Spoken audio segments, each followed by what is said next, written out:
Ihsanuddin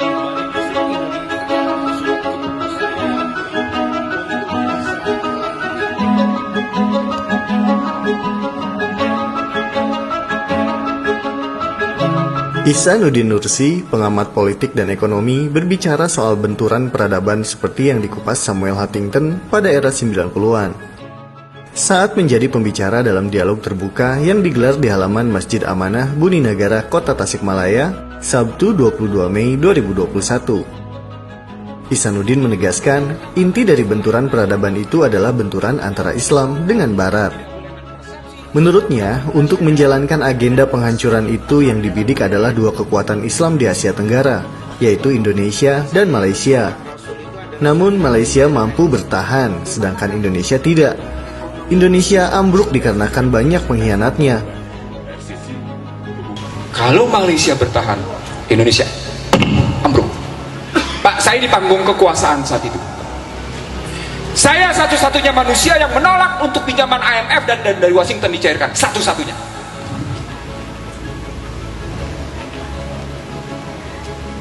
Ini sejarah, Pak. Saya tidak sedang menunjukkan siapa saya.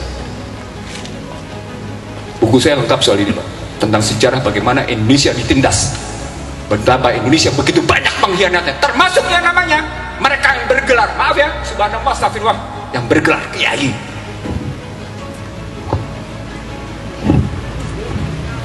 Sekali lagi yang bergelar kiai sekalipun, saya tahu siapa.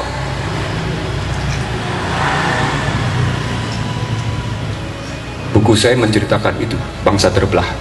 Sebagian orang tidak saya sebut, tapi dialah yang antara lain kaki tangan pengkhianat. Dipukullah Indonesia 97, ambruklah Indonesia. Habis ngakar-karuan, saya bilang saat itu, kekuatan Indonesia cuma tinggal dua, TNI dan umat Islam. Cuma dua.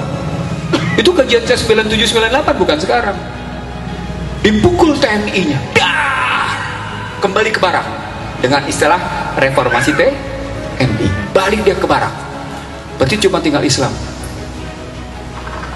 Di markas FPI saya bilang, jalan Pak, saya pembicaranya. Di markas FPI saya bilang, umat Islam akan masuk ke dalam ajang adu domba. Dan nikmati sekarang kita diadu domba dengan kalimat Islam Nusantara, Ahmadiyah, dan macam-macam. Ini punya relasi dengan cerita dari 97 ke playing victim, jatuhnya WTC, diserangnya Irak, dan kemudian penggunaan senjata biologi sampai akhirnya sekarang. Dalam kesempatan ini, Ihsanuddin menyebutkan untuk keluar dari kemelut masalah yang membelit Indonesia selama bertahun-tahun, solusi yang harus dikedepankan adalah kejujuran dan konsistensi dalam menjalankan aturan-aturan agama. Ia menegaskan, selama pejabat dan masyarakatnya tidak jujur, Indonesia tidak akan bisa menyelesaikan masalah.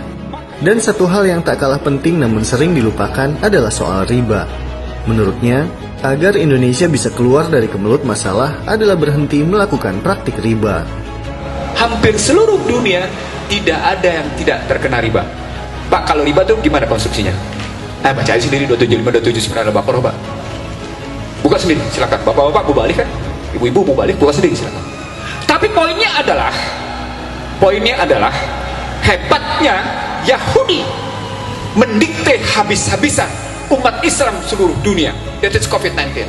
Anda disuruh sholat berjarak, Anda dilarang sholat Idul Fitri, Anda dilarang sholat tarawih tahun lalu. Posisi.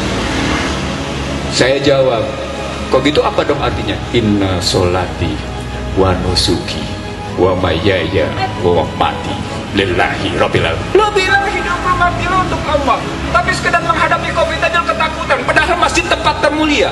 Kenapa mesti takut? Allahu Akbar. Nggak ada logikanya kalau lu memang mengucapkan akdun di kalbinya benar. Pak, saya bilang sama Anda, saya begini sejak awal COVID. Mau nggak percaya? Buktikan. Silakan buka di online, di Suara Surabaya Net dan Rakyat Merdeka Online. Corona dan perang ekonomi. Sudah saya bilang, ini perang industri farmasi. Bego, cuman gua nggak bilang aja bego. Ujungnya nanti perang kripto. lu mau didikte lo, Yahudi lagi kalah sama Cina, lu dijadikan alat.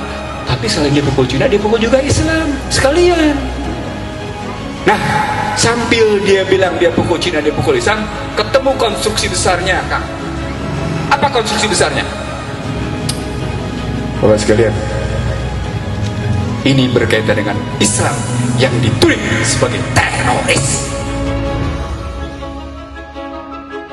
Demi alif tak kutemukan ba. Ya Rob, tak ada hitungan berkah yang ingin aku pinta kecuali-Mu, Kau yang hari ini dan esok bukan angka-angka mengampuniku. Sebelum jasadku lebur jadi tanah, jadi air, jadi api, jadi angin, izinkan aku menyebut nama keakbaran-Mu, ya